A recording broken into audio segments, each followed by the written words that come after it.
এমন কিছু অভ্যাস যেটা আমরা প্রতিদিন করে থাকি কিন্তু এর কুফল সম্পর্কে আমরা বিন্দু মাত্র ভাবি না। সেই সমস্ত অভ্যাসের কথা বলবো যেগুলো আমাদের খুব তাড়াতাড়ি বদলে ফেলা উচিত। নমস্কার, আমি ডায়েটিশিয়ান তানিয়া, নিউট্রিনারিশ ডায়েট ক্লিনিক থেকে।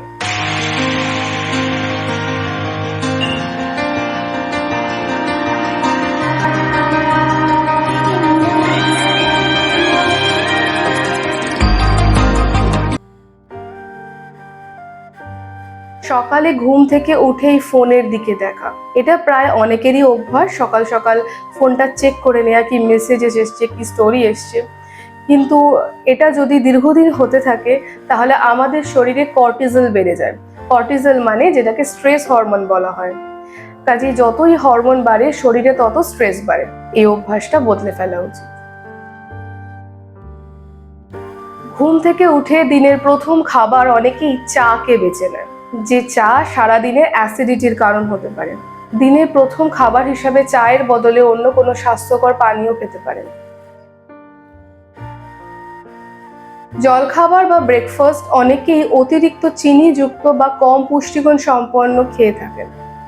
এটার কারণ হিসাবে আমাদের শরীরে সুগার লেভেল বেড়ে যেতে পারে এবং যার জন্য শরীরে ইমব্যালেন্স তৈরি হয় এবং সারাদিন একটা লেজিনেস ফিল হয়। দিনের প্রথম খাবার অর্থাৎ ব্রেকফাস্টকে সবসময় প্রোটিন সমৃদ্ধ হওয়া উচিত। একই জায়গাতে 40 থেকে 50 মিনিট বসে বসে কাজ করা, এর ফলস্বরূপ আমাদের শরীরের মেটাবলিজম কমে যায় এবং বডির পশ্চার নষ্ট হয়ে যায়। যাদের একই জায়গায় বসে কাজ, তাদেরকে আমি বলবো আধ ঘন্টা অন্তর উঠে একটু জাস্ট হেঁটে নেওয়া বা হালকা একটু স্ট্রেচিং করে নেওয়ার জন্য। খুব তাড়াতাড়ি খাবার খাওয়া, সমস্ত কাজে সময় লাগিয়ে খাওয়ার জন্য সময়টাই মানুষের কম হয়ে যায়। তাতে খাবারের হজম সঠিক হয় না এবং ডাইজেশনের সময়টা অনেকটা বেড়ে যায়। কাজে এই অভ্যাসটা বদলে ফেলা উচিত। কোনো মিল খাওয়ার পর একটু মিষ্টি খাওয়া, এর ফলে যেটা হয় সেটা হচ্ছে আমাদের ইনসুলিনের ক্ষমতা কমে যায়, যেটা আমাদের ব্লাড সুগারকে বডিতে কন্ট্রোল করে। কাজে এই মিষ্টি খাবার একটা নির্দিষ্ট সময় আছে, সেই সময় খাবেন এবং পরিমিত খাবেন। পরিবারকে সময় দেওয়ার সময় হাতে ফোন রাখা, এর ফলে আপনি যাকে সময় দেবেন ভেবেছেন তার মাথা তো গরম হবেই, তার সঙ্গে আপনার অক্সিটোসিন হরমোন সিক্রেশন কমে যাবে। এই অক্সিটোসিন হরমোনকে লাভ হরমোন বলা হয়। একটা বাবা মা যখন সন্তানকে ভালোবাসেন বা একটা স্বামী স্ত্রী কোনো সময় কাটাতে চান, তখন এই অক্সিটোসিন হরমোন বেড়ে যায়, যেটাকে লাভ হরমোন বলা হয়। কিন্তু এই সমস্ত পরিস্থিতিগুলোতে এই হরমোনের পরিমাণ কমে যায়।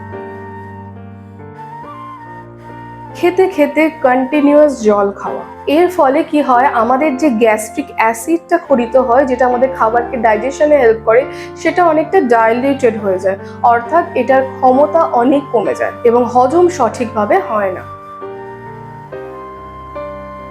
রাতের খাবার ও দিনের প্রথম খাবারের মধ্যে ব্যবধান 12 ঘন্টা রাখা উচিত। এর থেকে কম রাখলে আমাদের শরীরে ডিটক্সিফিকেশন প্রপার হয় না, যেটা আমাদের জন্য ভীষণ প্রয়োজনীয়। তবে খেয়াল রাখতে হবে রাতে খাবার সময় এবং ব্রেকফাস্টের সময় যেন একই থাকে। নিজের শরীরকে বুঝতে হবে, যখন শরীরে কোনো অসুবিধা বোধ হচ্ছে সঙ্গে সঙ্গে সেটা নিয়ে কথা বলা উচিত বা ডক্টরের কাছে কনসাল্ট করা উচিত। না হলে এটার ফলে শরীরে অনেক ধরনের রোগ জমাট বাঁধতে পারে। এই 10টি অভ্যাসকে বদলালেই দেখবেন নিজেকে সুস্থ রাখা সম্ভব হচ্ছে। ভিডিও ভালো লাগলে শেয়ার করবেন, নিউট্রিনারিশকে সাবস্ক্রাইব করতে ভুলবেন না। সবাই ভালো থাকবেন, সুস্থ থাকবেন, আবার দেখা হবে।